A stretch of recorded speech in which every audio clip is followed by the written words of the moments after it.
Hi ಎಲ್ಲರಿಗೂ ನಮಸ್ಕಾರ. Aryas cooking ಅರೇನಾಗೆ ಸ್ವಾಗತ. ನಾನಿವತ್ತು ಸಿಂಪಲ್ಲಾಗಿ ರಾಗಿ ಶಾವ್ಗೆನ ಮಾಡ್ತಾಯಿದ್ದೀನಿ. ರಾಗಿ ಶಾವ್ಗೆನ ಮಾಡೋದಕ್ಕೆ ಅನಿಲ್ ರಾಗಿ ಶಾವ್ಗೆನ ತೊಗೊಂಡಿದ್ದೀನಿ. ಈ ಅನಿಲ್ ರಾಗಿ ಶಾವ್ಗೆನಲ್ಲಿ ರಾಗಿ ಉಪ್ಪಿಟ್ಟು ಕೂಡ ಮಾಡ್ಕೋಬೋದು. ತುಂಬಾ ಸಿಂಪಲ್ ರೆಸಿಪಿ, ತುಂಬ ಈಸಿಯಾಗಿ ಮಾಡ್ಕೋಬೋದು. ಬನ್ನಿ ಹೇಗೆ ಮಾಡೋದು ಅಂತ ನೋಡೋಣ. ನಾನಿಲ್ಲಿ ಒಂದು ಬಾಣಲಿನ ತೊಗೊಂಡು ಶಾವ್ಗೆನ ಹಾಕೋತಾ ಇದ್ದೀನಿ. ನೋಡಿ, ರೆಡಿಮೇಡ್ ರಾಗಿ ಶಾವ್ಗೆ ಈ ಥರ ಇರುತ್ತೆ. ರಾಗಿ ಶಾವ್ಗೆನ ಒಂದೆರಡು ಸಲ ಚೆನ್ನಾಗಿ ತೊಳ್ಕೊಬೇಕು. ನಾನು ನೀರು ಹಾಕಿ ರಾಗಿ ಶಾವ್ಗೆನ ತೊಳ್ಕೊತಾ ಇದ್ದೀನಿ. ಶಾವ್ಗೆನ ತೊಳೆದ್ಮೇಲೆ 10 ನಿಮಿಷ ನೆನೆಯೋದಕ್ಕೆ ಬಿಡಬೇಕು. ರಾಗಿ ಶಾವ್ಗೆ ನೆನೆಯೋಷ್ಟರಲ್ಲಿ ಸ್ಟವ್ ಆನ್ ಮಾಡಿ ಒಂದು ಸ್ಟೀಮರ್ನ ಇಟ್ಕೋತಾ ಇದ್ದೀನಿ. ಸ್ಟೀಮರ್ಗೆ 1 ಲೀಟ್ರಷ್ಟು ನೀರನ್ನ ಹಾಕಿ ನೀರು ಬಿಸಿಯಾಗೋದಕ್ಕೆ ಬಿಡಬೇಕು. ನೋಡಿ, 10 ನಿಮಿಷ ನೆಂದಾದ್ಮೇಲೆ ರಾಗಿ ಶಾವ್ಗೆ ಈ ಥರ ಇದೆ. ಈ ರಾಗಿ ಶಾವ್ಗೆನ ಈಗ ಇಡ್ಲಿ ಪಾತ್ರೆಗೆ ಎಣ್ಣೆನ ಹಚ್ಚಿ ಸ್ವಲ್ಪ ಸ್ವಲ್ಪನೇ ಹಾಕ್ಕೋಬೇಕು. ಇದು ರೆಡಿಮೇಡ್ ರಾಗಿ ಶಾವ್ಗೆ ಆಗಿರೋದ್ರಿಂದ ಶಾವ್ಗೆ ಒತ್ತಬೇಕು ಅನ್ನೋದು ಏನೂ ಇಲ್ಲ. ಇಡ್ಲಿ ಪಾತ್ರೆಗೆ ಎಣ್ಣೆ ಹಚ್ಕೊಂಡು ಈ ಥರ ಸ್ವಲ್ಪ ಸ್ವಲ್ಪನೇ ಇಡ್ಲಿ ಪಾತ್ರೆಗೆ ಶಾವ್ಗೆನ ಇಟ್ಕೊಂಡ್ರೆ ಆಯಿತು. ನೋಡಿ, ನಾನು ಇದೇ ಥರ ಎಲ್ಲದಕ್ಕೂ ಸ್ವಲ್ಪ ಸ್ವಲ್ಪನೇ ತಗೊಂಡು ಇಟ್ಕೋತಾ ಇದ್ದೀನಿ. ಇದೇ ಥರ ನಾನು 2 ಇಡ್ಲಿ ಪ್ಲೇಟಿಗೆ ರಾಗಿ ಶಾವ್ಗೆನ ಹಾಕಿ ಇಟ್ಕೊಂಡಿದ್ದೀನಿ.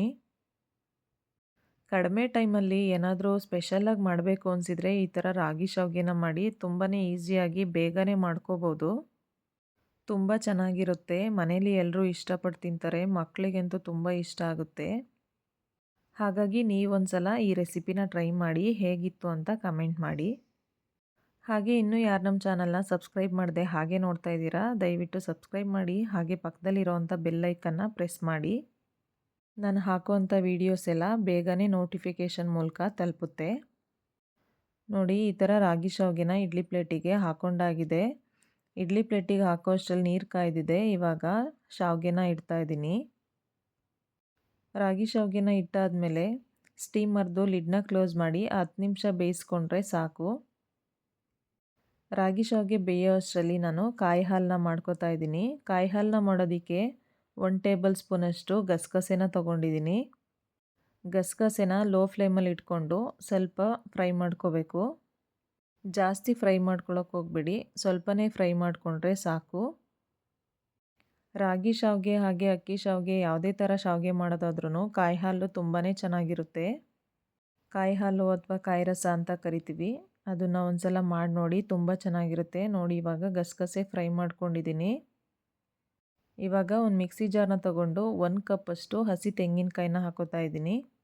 ಹುರಿದಿರೋ ಅಂಥ 1 ಟೇಬಲ್ ಸ್ಪೂನು ಗಸಗಸೆ, ಹಾಗೆ ಬೆಲ್ಲ, ಹಾಗೆ ಏಲಕ್ಕಿ ಕಾಯಿ.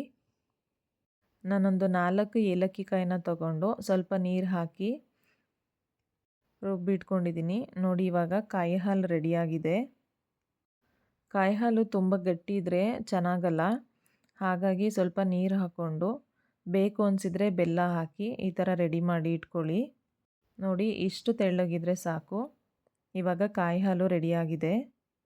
ಇವಾಗ ರೆಡಿಯಾಗಿರೋ ಅಂಥ ಕಾಯಿ ಹಾಲನ್ನ ತೆಗೆದು ಪಕ್ಕಕ್ಕೆ ಇಟ್ಕೋತಾ ಇದ್ದೀನಿ. ಇವಾಗ ರಾಗಿ ಶಾವ್ಗೆ ಬೆಂದಿದೆಯಾ ಅಂತ ನೋಡೋಣ. ನೋಡಿ, ರಾಗಿ ಶಾವ್ಗೆನೂ ಕೂಡ ತುಂಬ ಚೆನ್ನಾಗಿ ಬೆಂದಿದೆ. ತುಂಬ ಅಂಟಂಟಾಗಿದ್ದರೆ ಚೆನ್ನಾಗಿರಲ್ಲ. ನೋಡಿ, ಈ ಥರ ತುಂಬ ಚೆನ್ನಾಗಿದೆ. ಇವಾಗ ಬೆಂದಿದೆ. ಸ್ಟವ್ ಆಫ್ ಮಾಡಿ ರಾಗಿ ಶಾವ್ಗೆನ ಎತ್ತಿಟ್ಕೋತಾ ಇದ್ದೀನಿ. ರಾಗಿ ತಿನ್ನೋದ್ರಿಂದ ಆರೋಗ್ಯಕ್ಕೆ ತುಂಬಾ ಒಳ್ಳೆಯದು. ರಾಗಿನಲ್ಲಿ ಅತಿ ಹೆಚ್ಚು ಫೈಬರ್ ಕಂಟೆಂಟ್ ಇರುತ್ತೆ. ರಾಗಿ ಆರೋಗ್ಯಕ್ಕೆ ತುಂಬ ಒಳ್ಳೆಯದು. ರಾಗಿನಲ್ಲಿ ಅತಿ ಹೆಚ್ಚು ಫೈಬರ್ ಕಂಟೆಂಟ್ ಇರೋದ್ರಿಂದ ಶುಗರ್ ಪೇಷಂಟ್ಸು ಕೂಡ ತಿನ್ಬೋದು. ರಾಗಿನಲ್ಲಿ ವೆರೈಟೀಸ್ ಆಫ್ ಫುಡ್ನ ಮಾಡ್ಬೋದು. ಅದರಲ್ಲಿ ರಾಗಿ ಶಾವ್ಗೆನೂ ಕೂಡ ಒಂದು. ನೋಡಿ, ಈ ಥರ ರಾಗಿ ಶಾವ್ಗೆಗೆ ಕಾಯಿ ಹಾಲನ್ನ ಹಾಕ್ಕೊಂಡು ತಿಂದರೆ ತುಂಬ ಚೆನ್ನಾಗಿರುತ್ತೆ. ಈ ರಾಗಿ ಶಾವ್ಗೆ ಸಿಂಪಲ್ ರೆಸಿಪಿ ನಿಮಗೆಲ್ಲ ಇಷ್ಟ ಆಗಿದರೆ ಒಂದು ಲೈಕ್ ಮಾಡಿ. ಹಾಗೆ ಫ್ರೆಂಡ್ಸು ಫ್ಯಾಮಿಲಿ ಜೊತೆ ಶೇರ್ ಮಾಡಿ. ಇನ್ನೂ ಹೆಚ್ಚಿನ ಈಸಿ ರೆಸಿಪೀಸ್ಗೆ ಆರ್ಯಾಸ್ ಕುಕಿಂಗ್ ಅರೇನಾ ಚಾನಲ್ನ ಸಬ್ಸ್ಕ್ರೈಬ್ ಮಾಡಿ. ಹಾಗೆ ಪಕ್ಕದಲ್ಲಿರೋವಂಥ ಬೆಲ್ ಐಕನ್ನ ಪ್ರೆಸ್ ಮಾಡಿ. ಎಲ್ಲರೂ ಹೀಗೆ ಸಪೋರ್ಟ್ ಮಾಡ್ತಾಯಿರಿ ಅಂತ ಹೇಳ್ತಾ ನಾನು ಈ ವಿಡಿಯೋನ ಮುಗಿಸ್ತಾ ಇದ್ದೀನಿ. ಎಲ್ಲರಿಗೂ ಧನ್ಯವಾದಗಳು. Thank you all. Thanks for watching.